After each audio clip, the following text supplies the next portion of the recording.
huwag palaging umasa.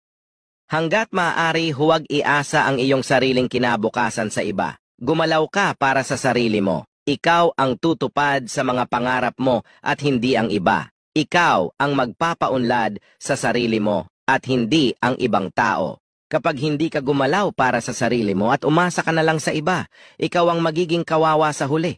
Kapag dumating ang araw at hindi ka na tinulungan ng taong sinasandalan mo, daig mo pa ang taong namamalimos sa kalsada. Kahahantungan mo ay higit pa sa wala kaya ikaw ay magiging kawawa. Tandaan mo, huwag mong panghawakan ang pangakong tutulungan ka, kaya ka palaging nakaasa. Dahil ang pag-iisip ng tao, katulad ng panahon, nagbabago at minsan mabilis ang pagbabago.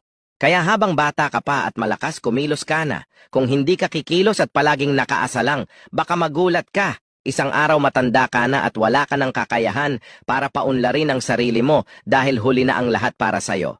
At muli, isang munting paalala at pagbabahagi mula sa isang tao na hindi man naging matagumpay sa ibang larangan at ibang bagay, ngunit sagana naman sa karanasan at maraming realisasyon sa buhay. Isang munting paalala at pagbabahagi ng mga realidad sa buhay na minsan masasaktan ka, ngunit makatotohanan. Pagbabahagi na may realisasyon sa buhay at maaaring kapulutan ng munting aral.